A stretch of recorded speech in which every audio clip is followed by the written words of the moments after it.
I want to welcome you to this forum on global affairs sponsored by the Office of Global and Community Engagement.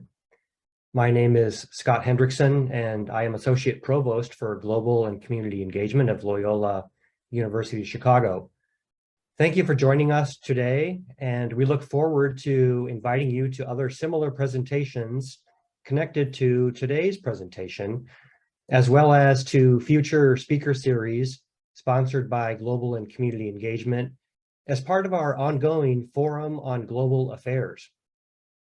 Let me begin today's presentation by thanking all members of the task force on the situation in Ukraine and this group's education subcommittee, chaired by Dr. Alex Grigoresco, for preparing today's talk for this series and presentation. When news broke of the tragedy and of war in Ukraine and of the Russian invasion, Loyola's Office of Global and Community Engagement began to meet with people across the university to discuss how we might respond as a university community.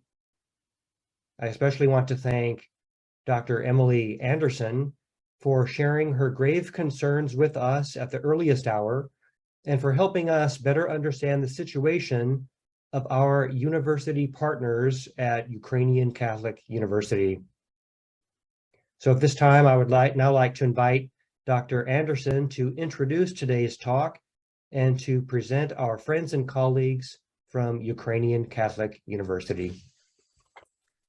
Thanks, Scott. Hello, everyone. As Scott said, I'm Emily Anderson. I'm an associate professor in the Neiswanger Institute for Bioethics at the Stritch School of Medicine, joining you today from our Maywood campus. I'm really honored to be moderating this panel of colleagues from Ukrainian Catholic University, or UKU, as it's familiarly known, the only Catholic university in Ukraine, located in the western city of Lviv. About 6 years ago, I was contacted by the director of UKU School of Bioethics, Father Ihor Boyko, and invited to come visit and lecture to their certificate students, who are physicians and other healthcare professionals quite similar to the students here in Loyola's Bioethics graduate program. Despite winter weather rivaling that of Chicago, I received a warm welcome and immediately sensed that UKU was a really special place, full of faculty and staff dedicated to educating the next generation of ethical leaders and students who want to transform Ukraine. Over the past 6 years, my collaboration with colleagues in UKU School of Bioethics has deepened. I've met more people there, and as a result, there are currently 6 Ukrainian physicians completing master's or doctoral degrees in bioethics at Loyola through a partnership with UKU that's funded by a National Institutes of Health Fogarty International Training Grant. As I met with these students during my last visit to Lviv in October 2021, I have to say that Russian invasion was not something that I was thinking about. Since the first days of the invasion, as I've been worried about my friends and students in Ukraine, I've been really awestruck by UKU's response to the war, not only by what they've done to support members of their campus community, but all of the people of Ukraine. And I'm so grateful to be able to share what's been going on there with you all today. Those of us at Loyola who are striving to put our Jesuit mission into action in our teaching, scholarship, and service, we can learn a lot from UKU. Our 3 speakers today will provide a snapshot of how Ukrainian Catholic University has transformed since February 24th. First, Dr. Dmytro Sharangovsky, Vice Rector for Academics, will discuss how UKU has supported students' social, emotional, financial, and educational needs since the start of the war, as well as how campus resources have been mobilized to support war efforts. Then, Maria Tidorenko, Associate Professor in UKU School of Journalism and Communication, will share how, together with her students, she launched a media project to support meaningful dialogue with foreigners explaining the Russian war against Ukraine. This is but one example of how UKU faculty have integrated the war into their courses. Our third and final speaker, Dr. Helena Protzik, is Director of UKU's International Office. She will discuss how international partnerships have been leveraged to help the university grow to be able to serve more students even during the time of war. One bit of housekeeping before we begin: if at any time during the session you have a question, please type it in the Q&A box. Hopefully we'll have time for questions after all the presenters have finished, and I'll be fielding these questions and will try my best to get to all of them. So Dr. Sherengofsky, please feel welcome to begin. Thank you so much for organizing this event, and incredibly thank you for hosting us. Indeed, it is so important to feel the international support, and especially in the network of Catholic universities. So thank you so much, Emily, and thank you to all Loyola University for being with us, for saying with us, and proposing us to be present with you. Dear guests, dear colleagues, dear friends, it's so important to and so hard to talk about the preparedness of university in the times of crisis, but it is really hard to talk about the state of war. The problem is that you can never be prepared for that. And actually, that was a quite challenge for Ukrainian Catholic University to think about that. I should really admit that at the beginning of the February, we had several talks about the possibility of upcoming war, and definitely we have a strength of strategic culture.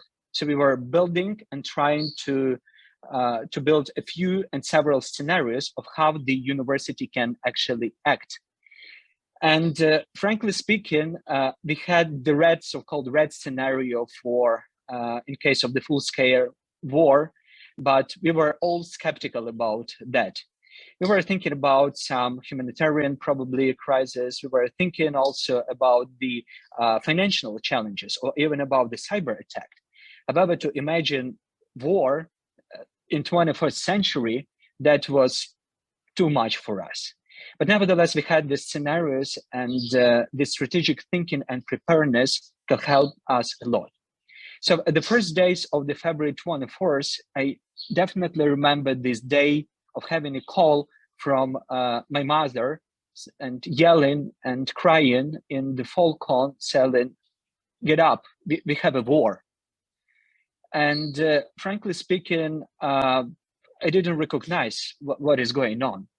But when I get the phone call from Father Rector Bogdan Prach, I understand that actually we need to act. I would definitely stress here that thinking critically and thinking strategically can help us a lot, because we already know what we need to do. And probably it's so strange to say that, but COVID helped us a lot in that sense, because we played already different roles, and the university administration had the idea of what we should do in the direction of different fields.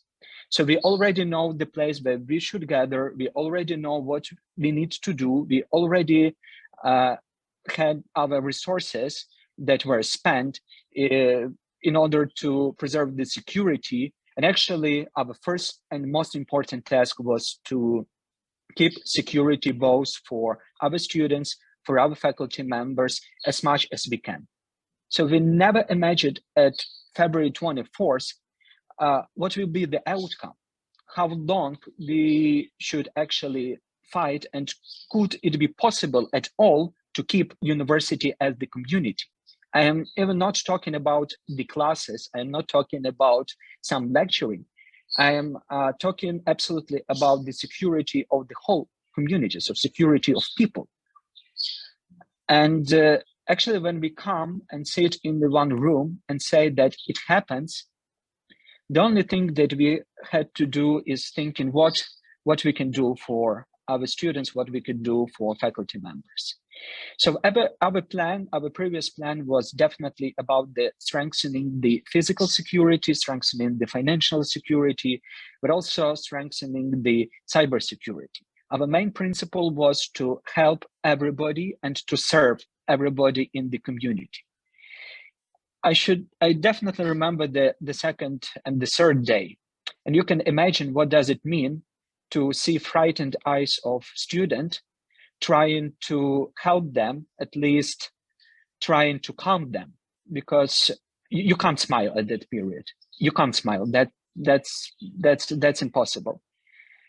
But also to see the frightened eyes of their parents when they are coming and then they are asking, okay, can we get our children? can we bring them? Where to go? What to do? Do you have answers? And you understand that you don't have answers. Your only answer is to pray.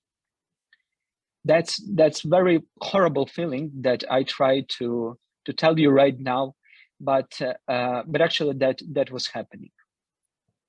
But after it turns out that we can keep security in the campus because previously we invested into shelters, previously we invested into food, previously we invested into water, into Wi-Fi networks, and everything that is necessary.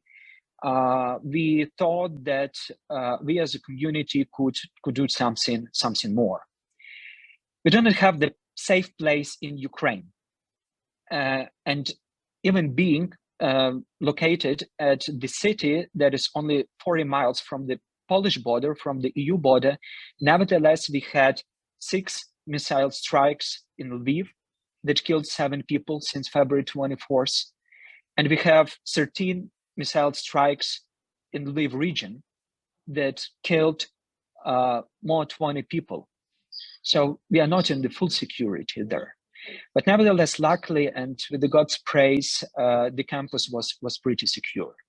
So what we were doing in that sense, we were trying to host our students, to give them food, to give them shelter, but also to, we were witnessing that many of the students are asking about their parents. So could I bring my mother? Could I bring my family here, especially those students who were living at the southern part of Ukraine and the eastern part of Ukraine. And we imagine there that probably in a few days, their families will find themselves in occupation. Probably they will not have their homes, or probably they will not have necessary resources. So we decided to open our collegium, there is students' dormitory for those families and for those parents, and bringing them back. The other part of the story, we were also thinking together with the city what we can do for others. So it is really critically important to think strategically, because when you are thinking that you can establish and provide security for yourself, the other step for value-based university is to serve. And we have a motto of Foucault that is witnessing, serving, communicating. So that means that we should be present with our society. We should help. Not only for students, not only for our neighbors, but also for other Ukrainians. And here we decided to act together with the city. We knew since 2014 that Lviv city that is close to the Polish border will be very important infrastructural center. And it was really important center for migration flows. That is why we were expecting a number of IDPs, of Ukrainian citizens, who were flowing from east to west, or actually who were flowing abroad. Frankly speaking, a few weeks before the February 24, I had a talk with the deputy city of mayor on the business issues. But I asked him, do they have a plan in case of war? And definitely expecting the IDPs flows that we see in 2014, is Lviv prepared for that? And he told me, we are planning, but actually we are planning that Lviv will be a hub, Lviv city will be a hub, but we can't host more than 100,000 of people, that is 10% of Lviv population. Eventually, during the first weeks, Lviv witnessed 5 times more people that were coming. That it was really important for us as a university to help city, to host people, but also to provide some services, to provide some help in order to give the possibility of IDPs simply to build their lives, to build their new lives. So what we were doing, first of all, we decided to not to close our educational process, not to stop it, but actually having the possibility to use and to develop approach of service learning and engaging our students and faculty members into helping different communities long before even the COVID. We were thinking about transforming all of our classes into something that could be needed at that moment. And that practically means, for example, that School of Psychology was engaged into providing psychological help. So faculty members and students have special tasks how they can do it. For example, School of Law were also helping to provide some advices, legal advices to those who were fleeing. Our actually spiritual services were also helping people of praying and just talking for them. Many of the other initiatives in different faculties were actually built, but it was also important that these were bottom-up initiatives. So we were not creating, we were not demanding, but we just say to our faculty members, to our students, okay, just do something, think about something creatively, and we as university, as a management, will try to help. And that happens. So every program actually built something, and even in my case, for example, we together with my colleagues were doing some necessary steps. Later on, what was critically important in that sense, we were also thinking about how we can build a little bit more from that part. And actually, we are private non-profit university that fundraise. So we have a huge field of donors, of those who help our university, more than 5,000 of individuals all over the world. And we felt that this is our strength. And in that case, we should use our strengths to help other people. That is why, for example, we asked our donors that university could be provider of accounts, could be provider of help, and ask our donors to help, to volunteers for humanitarian help, but also with finances. And that was managed by the university.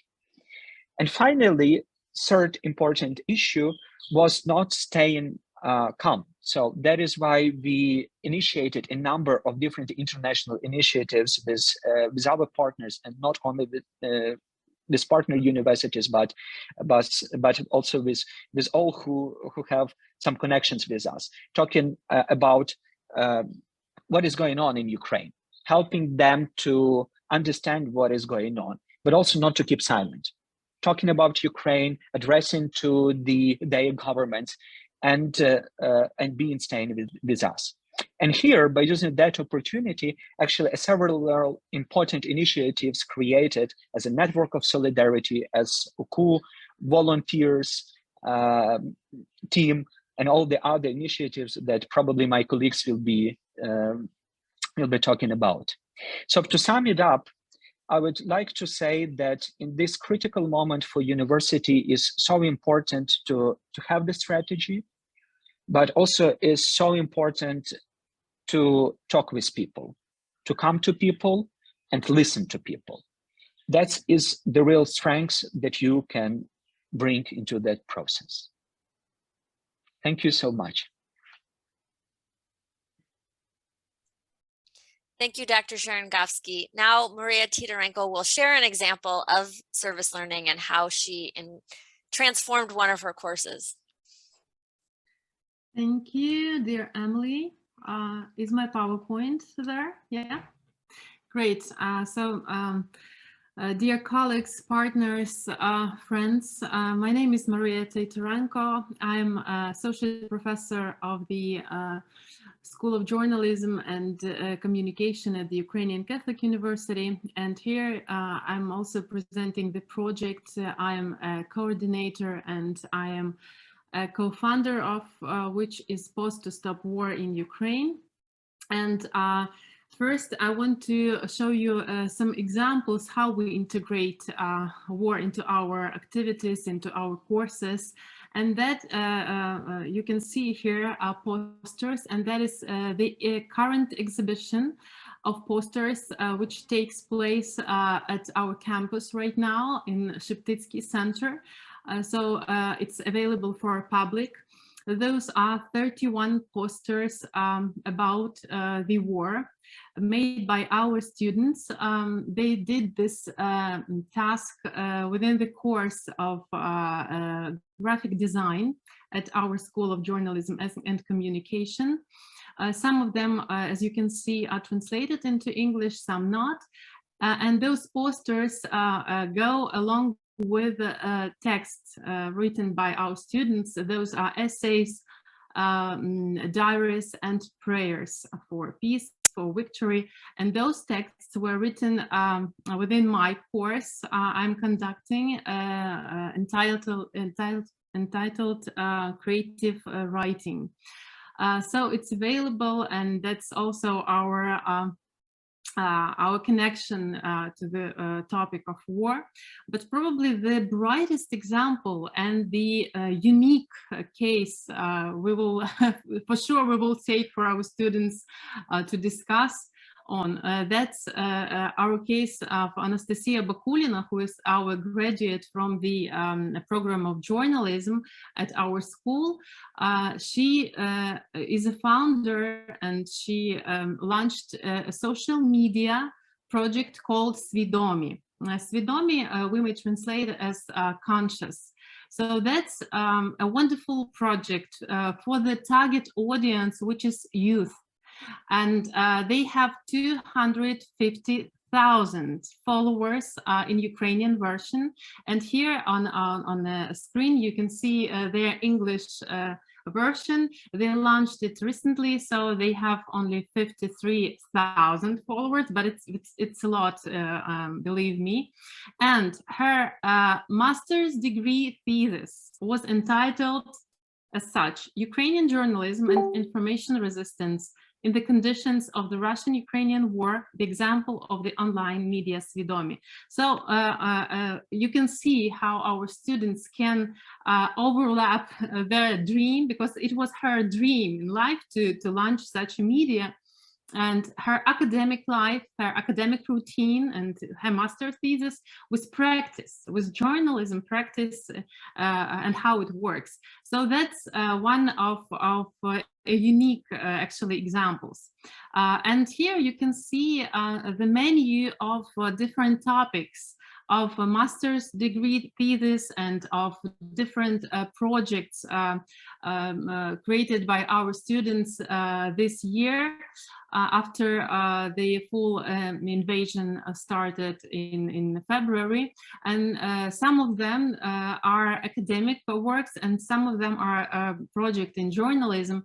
And you can see that it's all of them, it's about war. And I'm sure that this year thesis will have 100% topics about war. It's very complicated for sure to study empirical material that is just showing up in media, but our students want to do that, and we allow them to choose such topics. And you can see human testimonies during the Russian-Ukrainian war, a series of reports of the Polish border during the Russian-Ukrainian war, the topic of war in local media. I have no home. I'm translating the project, a photo project about internally displaced persons. Zadin enabled a series of reports of the Russian-Ukrainian war, podcasts about NGO during the war. Next to the war, a series of materials and a short documentary, and many, many more. So we are very tuned to the topic of war and to war itself. And I'm here presenting our project, media project, although we are not media, Post to Stop War in Ukraine. Only now our team, we're thinking that we should have named ourselves Post to Win War. But, you know, during this February and March time, and our shock, our panic at that time, we were thinking about stopping this disaster, but not about winning the war. Now we will, I think we will get another name for the project. So basically what we are doing, we select, explain, and adopt messages about the war in Ukraine. And if you go to our website, Post to Stop War in UA, it's bilingual, it's in Ukrainian and English, and you'll have a chance to see the menu of languages we have here. You'll see the the page covered with messages. We are coining messages 1 per 2 or 3 days right now. During February, we did, I think, more than 2 or 3 messages per day. It depends. And at our website, you can see that we segregate messages into 5 groups. So those are war actions, diplomacy, economics, people, and culture. That's for users' convenience, because we have more than 100 messages already. And also, along with messages, we have a very large gallery of different posters and animations in different languages also, but usually basically with English. And to briefly explain our motto, our logo. So we are not media, though we a resource or a tool or a service with helpful messages, but not news. We're explaining the war in different languages with a short textual and visual commentary. So I remember when it all started, it was just immediately after the full-scale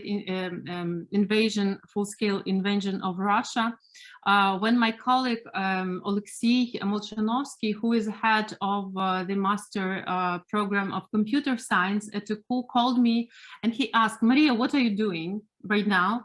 And I answered, "I think the same thing as you are doing. I'm just texting about what is happening in Ukraine to all my partners, friends, colleagues, and in English, in Ukrainian, in Polish." And he answered, let us do the resource with such messages. Let us do the tool for interpersonal communication, when we can just take messages and spread to the world and explain to your friends in an easy way. And that was a great idea. In 3 days, we gathered a team of volunteers, I think more than 100 people. It was, it was spontaneous. It was, we were full of energy. We didn't sleep. I think those first days we didn't sleep. Nobody slept that time. So with this huge team of people, our students, our former students, our colleagues, our partners from different universities as well, we coined a menu of messages about the war for 33 countries in their languages. So we found volunteers who translated those messages for us. We found people who helped us to do those target messages. But for sure, in a volunteering routine, this full-scale project is impossible to do. Now we are doing one message for every country, and we have more than 25 countries right now, you'll see. So our mission is to facilitate meaningful conversations abroad about the war, and those conversations without vague phrases and substitutions of concepts, so for easy understanding what is happening right now. And the goal why, to bring meaningful messages to the dialects with foreigners, explaining sometimes for us obvious things, but for foreigners, for international communities, it's important to, for example, to answer and to explain why the idea of Rome Pope to gather Ukrainian and Russian women carrying the cross, why it's a bad idea. So sometimes we need to explain just obvious things, but those are obvious for us, for Ukrainians. Who we are, as I told you, we are students, former students, colleagues, and partners, and many of our translators do not know Ukrainian at all.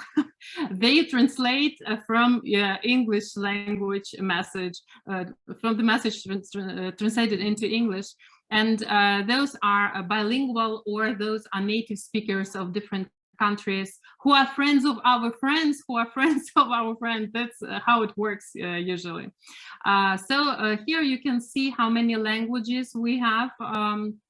in our project. Some of them are not as active as others, and we're still looking forward to ask to join some volunteers who would like to translate those messages for us. And now it is a call on our social media about that we're seeking those translators. Just briefly about the message, it was also a discussion in our team how to coin those messages, how to create them. So we decide that it's brief, it's a short message with a nut graph, with the first sentence, with the main idea, and written in understandable way, explaining even those abbreviations or words that could be not understandable for foreigners. And that's very important. At the same, we're working with posters, which we try to put their symbols that is are understandable, that foreign user can read. Then that's a technology or the mechanism how to use our website or media. So just choose the language, choose the topic, choose the message along with posters, or you can choose just a poster without the message, and then share it to your friends or whoever. Here you can see our visual gallery. We have more than 20 artists who join the project. That's why we have different stylistics, as you can see, and usually it looks like our coordinator for visuals put in a chat. They have their own chat on Facebook, a message claim, and then she waits for the artist to write, oh, it's on me. Great, that's yours. And then we discuss the visual, whether it fits the message and whether it's readable and good. And by the way, we also have animation, not only graphics. And we had even some students who were willing to do documentary, to do short clips, but it's also was very time consuming, and we do not have such right now. And those are more posters and more and more. And that's how our chat is looking like. So it's behind the curtains of our project. It's in Ukrainian, or our artists are from Ukraine. And those are also different messages about, for example, ecological catastrophe, about school curriculum and Russian Federation, and that's about, I think, about Ukrainians abroad fleeing war, not poverty. Very interesting message. And that is a poster that probably was the most popular among others. That was the message I told you about, this decision of Rome Pope to gather Ukrainian and Russian women carrying this cross. And I remember that this poster was spread like virus, and some of the media even didn't put our link, our domain there. So it was a success, we decided in our team. Actually, we have presented our project on different platforms, in different conferences. And here our Zoriana Yuzvin, who is our PR manager of the project, she is our graduate student from Media and Communication program, and she's dealing with the PR. I have 3 months left. Fine, thanks. So she presented our project in France, Non-Creative Generations Forum. And here's our Irina Skyshlak. She is a graduate student from Media and Communications, and she is a coordinator now of our visual artist team volunteers. And she presented our project in Bulgarian, Sofia, and also in Potsdam. Yeah, I'm finalizing, and we were collaborating in a film project launched by Stanford University and Massachusetts Institute of Technology students, and we're looking forward to have this documentary soon. Those are our faces, not all of them, by the way. We have more than 50 members of our team, and we kind of celebrated our half-year project anniversary. And we are dealing with war. We are fighting. That's our war. And finally, to summarize, we are looking forward to new partners, to new volunteers. Please use this instrument. Please write us your feedback. Please, if you want to help us with translations or posters or whatever, or just please donate. We have this button. So we are very, very welcome to have you in our project, and we will be happy if you use our instrument, because that's made for you. Thank you. That's it.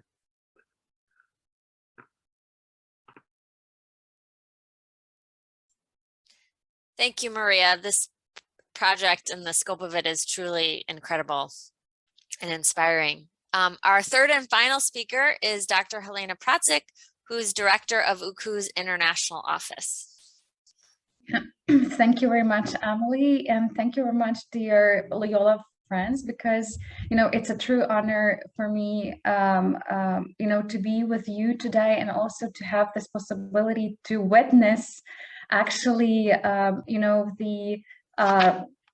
the great power of global academic solidarity, and also so just to share our experience of UKU's International Office daily workings in times of the war. So thank you for organizing this event, and of course for creating this opportunity for sharing. And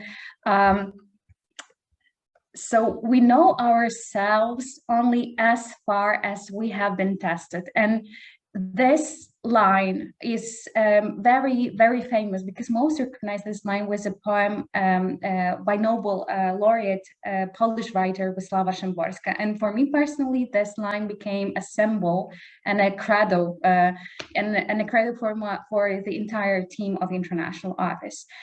It is difficult to imagine a more serious task of leadership and solidarity than the war and all the horrors and sufferings that accompany it. Because even though UKU as an organization had several scenarios of crisis management of the university in connection with the disposition of enemy troops, right, back in February 24th, and back in February as the whole months, none of my three colleagues, including me personally, we were not morally ready, right, for the full-scale invasion, and we were not ready for so much brutality this war brought to us.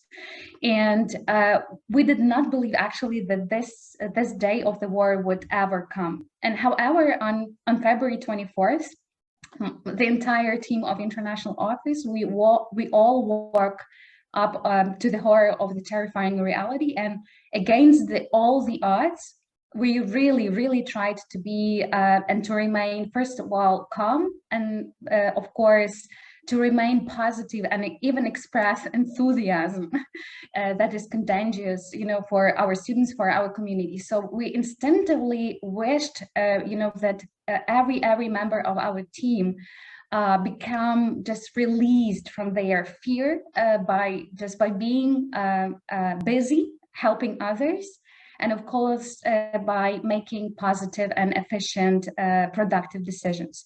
So after making sure that all of us and our families were kind of relatively safe, we immediately set the remote mode of work on the same day and began just to solve the highest priority operational tasks in the first days of the war.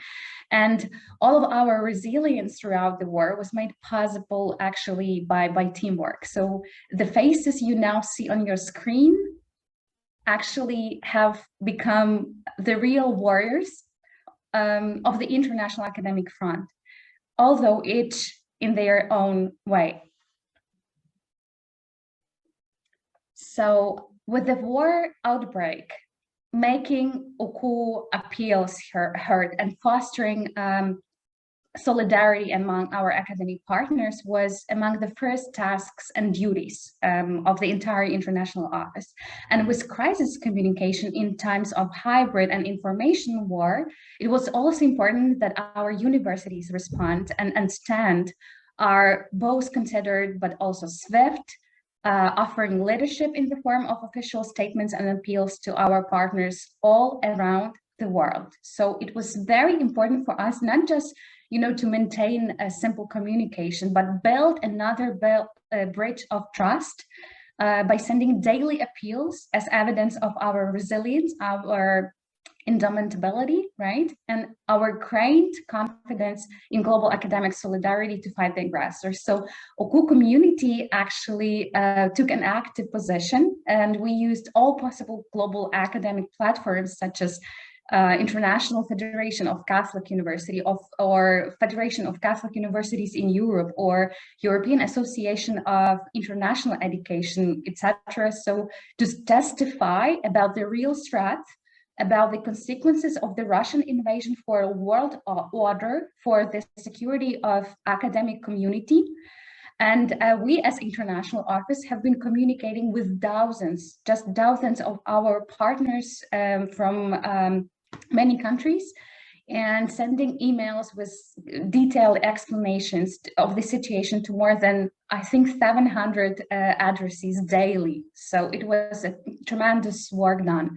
And in response, hundreds of emails with support, with the expressions of solidarity with our people, with our community, with our institution, began to arrive at the international office. And I think that crisis management played a very important role in the activities of the international office. And it's also set, as you see, set the tone for subsequent communications. And it also helped us to design an institution-wide packages of support from our partners worldwide. So having raised this awareness among our global partners, right? We then just proceed with our next task to complete, and it was a teamwork and global solidarity in supporting our students and faculty members. Almost none of our partners have actually left us alone in this struggle, and they were offering all kinds of support. And in the first weeks of the military aggression, UKU International Office team worked to overcome numerous logistical and organizational challenges faced by our students, by thousands of UKU students, by their families, by our faculty, by our teachers. And we worked simultaneously actually in several areas. So first of all, we had to ensure that all foreign students, all foreign teachers, right, all foreign volunteers received the most comprehensive algorithm of actions and institutional support for safe evacuation from the territory of Ukraine. In parallel, we also developed mechanisms and actions actually to provide assistance to UKU students and faculty members who found themselves in various difficult situations. And there was a part of students actually who at the time of the start of the hostilities, they had already completed academic exchange programs, and they were supposed actually to return home, but found themselves trapped. They didn't have the opportunity actually to physically travel back to Ukraine. We also had around 10% of the university students and faculty who have fled Ukraine. So they started fleeing Ukraine. And, grief and guilt actually competed with the with the feelings of fear for their lives. And of course, we as International Office did everything possible to encourage them, with empathy, with the ideas how to act, how to volunteer, how to collect humanitarian aid for Ukraine. And they also reflected that it was very, very helpful for them. Some of our students, they were hosted actually and supported by their either friends or relatives living in Western countries. And so they were able actually to follow our classes and community life online. But the vast majority friends who actually fled, they needed specific academic shelter, accommodation, and even sometimes financial support to secure their induced stay abroad.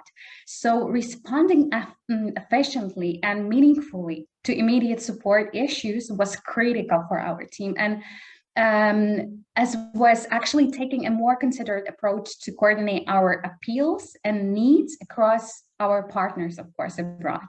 And we have been working constantly with our partners to ensure, first of all, the safety, the security of our students, providing logistical, institutional support to get them to safety, to ensure their smooth transitions, to exchange studies programs. And it was both, inspiring and encouraging to see the breadth of support offered by our academic partners in neighboring countries and across the world, including special scholarships, housing for Ukrainian students and scholars, support in legalizing their stay, in legalizing the stay of their families, of our employees, and even supporting in the area of personal well-being and collecting humanitarian aid for Ukrainian universities. So as you see, more than 150 UKU students received various types of support for semester abroad stay during the first month of the war, and more than 100 students are currently staying abroad under special created semester exchange programs. So they are staying in 27 partnering institutions from 11 countries, and they represent right now 5% of all UKU students. So with Russia actually willing, to erase Ukrainian identity, education, become another front to fight for the future of our country, because the war in Ukraine has resulted in more than 6 million Ukrainians fleeing to neighboring countries. And this includes more than 500,000 students. 500,000 students and over 25,000 of educators.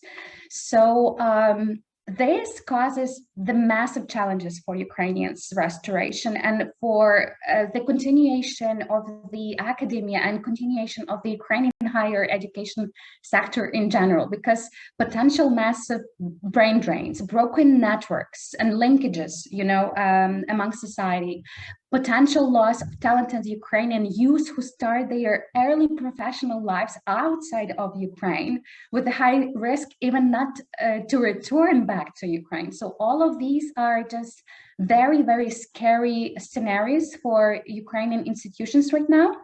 And global academic solidarity will be crucial, in our efforts to avoid that risk and help displaced Ukrainians to maintain an identity connection with universities in Ukraine. So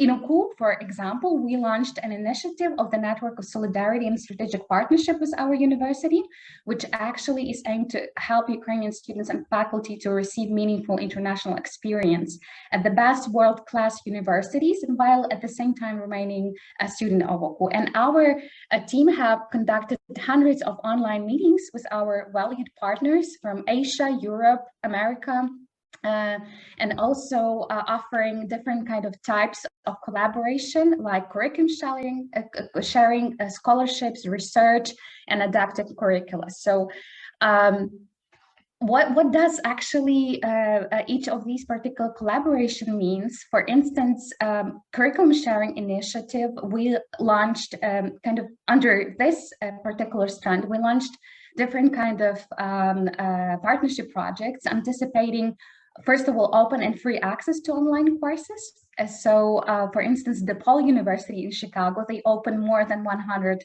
academic courses, online courses, and over 300 of OKU students and Ukrainian displaced students, they have successfully applied for these courses, and 200 of them have successfully passed them, and these courses were recognized by OKU. So we also offer pro bono online teaching for OKU and displaced Ukrainians, and we launched an initiative, OKU Open University, so under which 17 professors from Australia, Ireland, Japan, United States, Canada, so they teach pro bono several courses. And in such a way, they also participated in this curriculum sharing initiative. And also we created several initiatives for COILS, global talks, virtual exchanges, and students meetings. Strand number 2 means that we are collecting and we are actually encouraging our partners to support us in a way that's secure and ensure that our students have scholarships for their internships, study abroads, research, and traineeships. And it's very important that actually thanks to the network of solidarity and strategic partnerships, we all have already collected more than 240 scholarships for students. And stand number 3 is research with OKU. So kindly on your screens, you see the list of the topics. We encourage our partners to step in, right, and to create new meanings for global society in terms of war and resilience, religious dimension of the war, and the other topics you see on the screen. And my favorite is strand number 4, because, you know, OKU has created a special list of books and movies and films you can use in your courses, in your activities, academic activities, to create a meaningful, you know, and to create new meanings of, you know, inclusive Ukrainian identities. So this is actually the way we are trying to fight Russian neo-imperialism, right? And actually to decolonize academic studies, so different kind of studies. And in case you would like to engage your students in learning more about Ukraine, you can also use that list. So my final slide is actually about the network itself. So currently we have more than 35 partners, 35 universities all around the world who stepped in and who are currently our long-term strategic partners. So more about to come. We trust in global solidarity, and we warmly, of course, welcome new partners to become a member of this network. So this is it. Thank you very much. And we are ready just to answer your questions.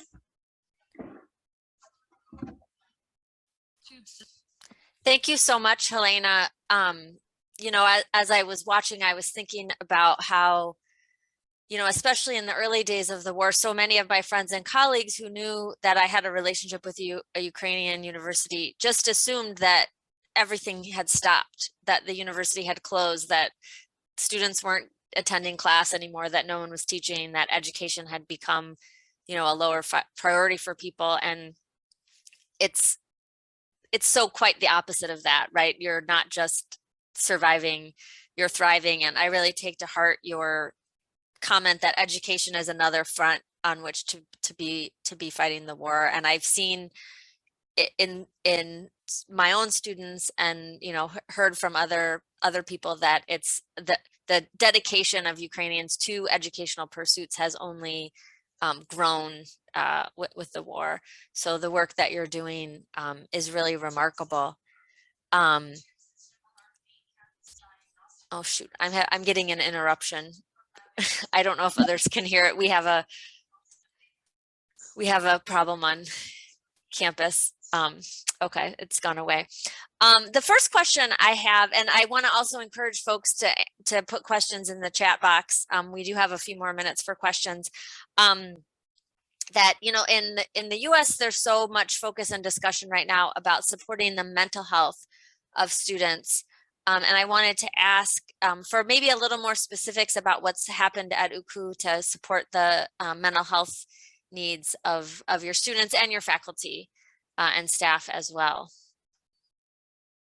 Yeah, thank you very much, Emily. I will take that question because, you know, we really faced, you know, many crisis situations, right? As a community, first of all, and our response as a community was providing both spiritual, right, and psychological support for each and every member, right?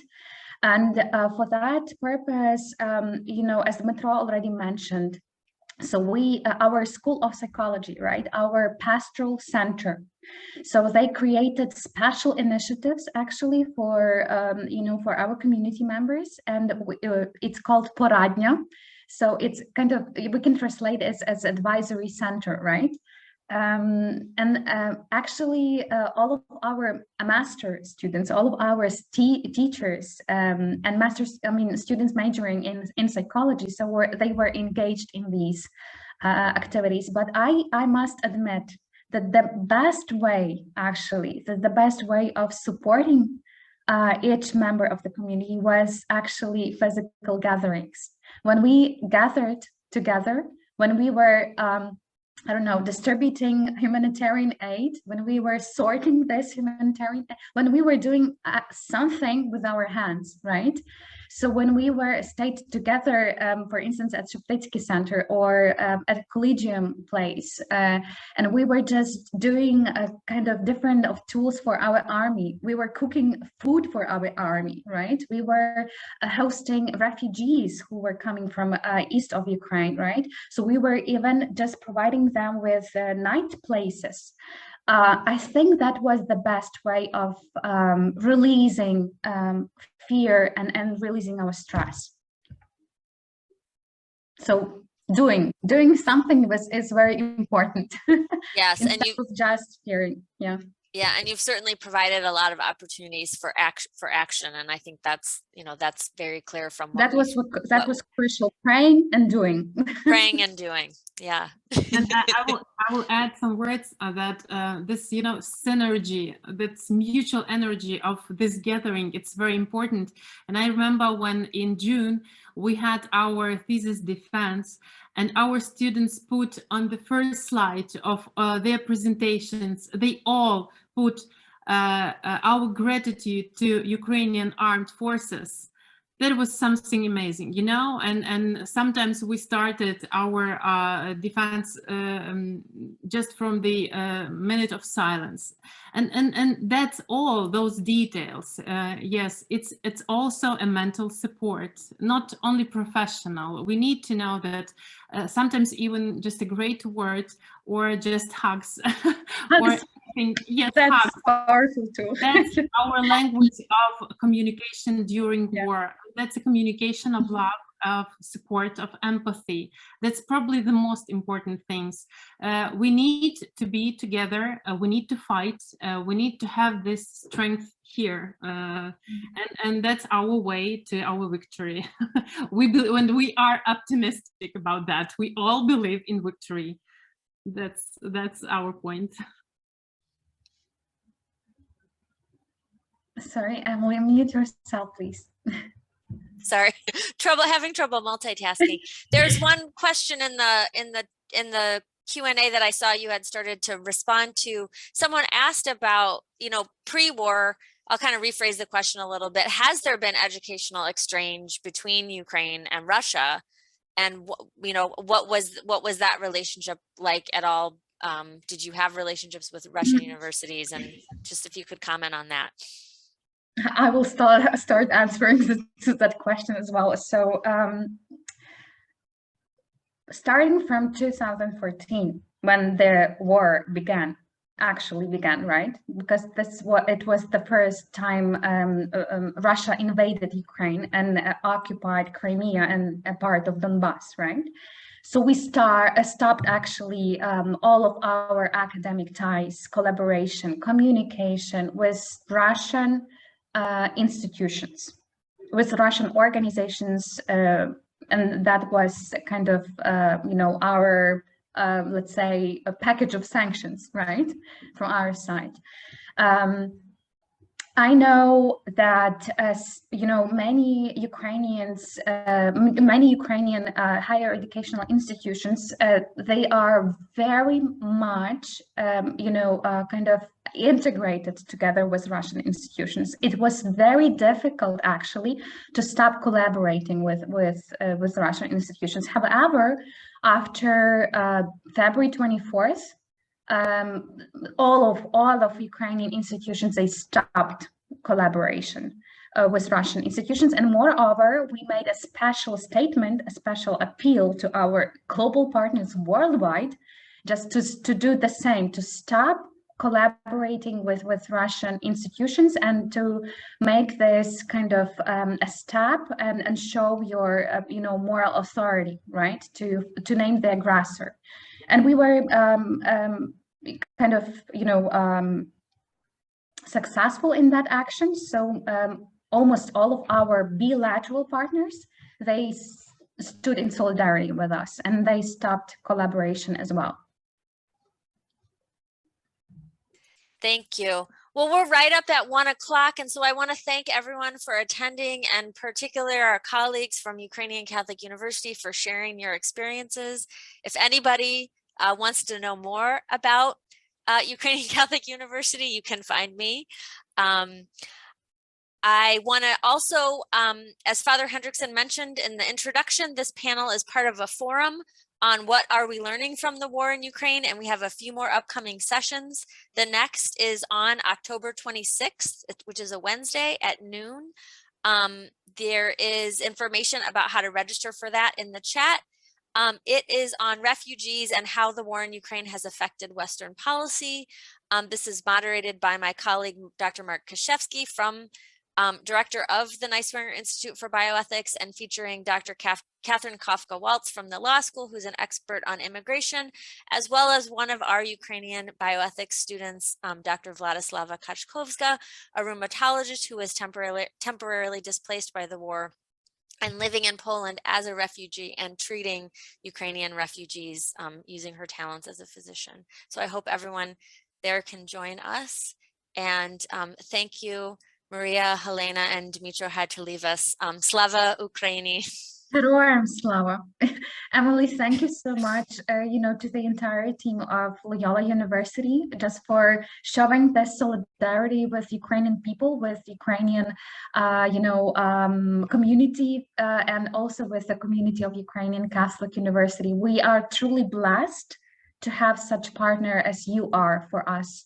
So I believe, and I'm just 100% confident that together with you, with our partners, we will go through it, and I'm sure we will be actually incomparable stronger together. So thank you very much.